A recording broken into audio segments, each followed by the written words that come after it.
Ngongo, je lis là, les inscriptions sur les listes électorales, c'est la distraction que Ngongo a demandé au MRC de faire. Mais c'est pas faux. Je vous le dis depuis le premier jour ici.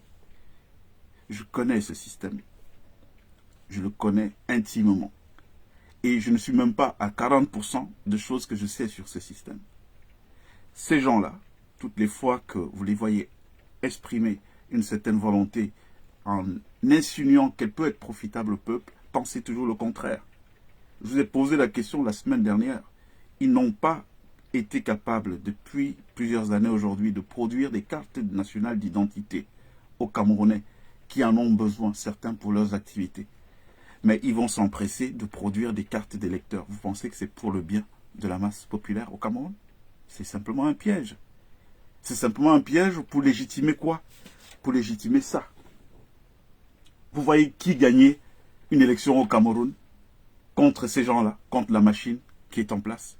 C'est des jouisseurs. C'est des gens qui ont pris certaines habitudes de vie, qui vivent dans un certain confort et qui ne sont prêts qui sont prêts à tout pour que ça ne s'arrête pas. Ils ne vous rendront jamais le pouvoir parce que vous avez organisé une élection, vous avez gagné. Non, oubliez ça. Oubliez ça. La seule solution aujourd'hui à la question du Cameroun, c'est une insurrection populaire et voire même une lutte armée. C'est-à-dire, c'est pour ça que je pense que nous sommes en retard. Il faut s'inspirer de ce qu'ont fait nos frères anglophones. Avec du recul, l'histoire leur donnera raison. Parce que ce que vivent les frères anglophones du Cameroun, mais c'est quelque chose qui est vécu par l'ensemble des Camerounais. Vous êtes allé au sud du Cameroun, faites-y un tour. Et vous verrez si c'est la province la plus nantie. Il n'y a rien. Des jeunes là-bas, 14-15 ans, ils se shootent tous aux alcools forts. Ils ont des neurones détruits, ils sont là. Vous voyez un jeune de 14-15 ans, il est comme un vieux de 40 ans. Pas d'avenir. Il n'a déjà pas de présent et donc pas d'avenir.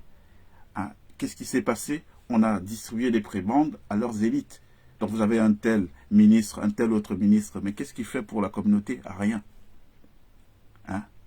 C'est les élus. C'est le peuple élu, on va dire ça comme ça. Donc ces ministres-là, ils appartiennent à une caste. Ces castes-là, ils sont les plus méritants du Cameroun. Donc ils ont le droit d'être là. Et puis personne d'autre n'a le droit de vivre. Mais souvenez-vous quand même toujours d'une réalité.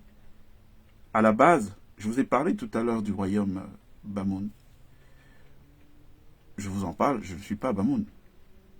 Mais force est de dire que de tous ceux qui dirigent aujourd'hui, il y a qui n'est pas issu d'agriculteurs, bref, de familles de métayers. Tous, fils d'agriculteurs, fils de catéchistes, fils de machin. Alors, qu'est-ce qui leur donne plus de droits que vous et moi qui vous parlons sur le Cameroun? Qu'est-ce qui fait qu'eux, ils considèrent que, d'accord, aujourd'hui, ils sont une caste de ministres, c'est leurs enfants qui ont droit aux grandes écoles, donc pour demain devenir aussi des ministres, avoir des grands postes dans la... Qu'est-ce qui leur donne ce droit? Mais ce qui leur donne ce droit, c'est nous. C'est parce que nous avons pris une position attentiste, à regarder, à se dire on ne peut rien faire. Jusqu'à un passé pas très lointain, on en était encore au point où même parler. Chacun était en mode, non, moi je vais rien dire, parce que voilà, il faut que je vois la vie venir, moi j'ai envie de profiter, de jouir de la vie. Donc, je vous redis, nous sommes dans un mauvais caca. Nous sommes dans un mauvais caca. Ce document-ci, on va le mettre à disposition de ceux qui le veulent pour qu'ils en prennent connaissance et qu'ils comprennent dans quoi nous sommes au Cameroun aujourd'hui. Dans quoi nous sommes. S'ils ont bien pris le soin de ne pas le divulguer, de ne pas le faire circuler partout, c'est à dessein. C'est parce qu'ils savent ce qu'il veut dire. À moins d'être semi-lettré ou analphabète, quand vous avez lu et que vous comprenez ce qui est là-dedans, vous comprenez qu'on est super mal barré. Parce qu'on ne peut pas refiler les clés de la maison à des bonhommes qui n'ont aucune valeur. Pour qui la vertu est quelque chose d'assez aérien. C'est quoi la vertu quand vous en parlez en Ngongo? C'est quoi la vertu quand vous en parlez? C'est dangereux ce que nous vivons aujourd'hui.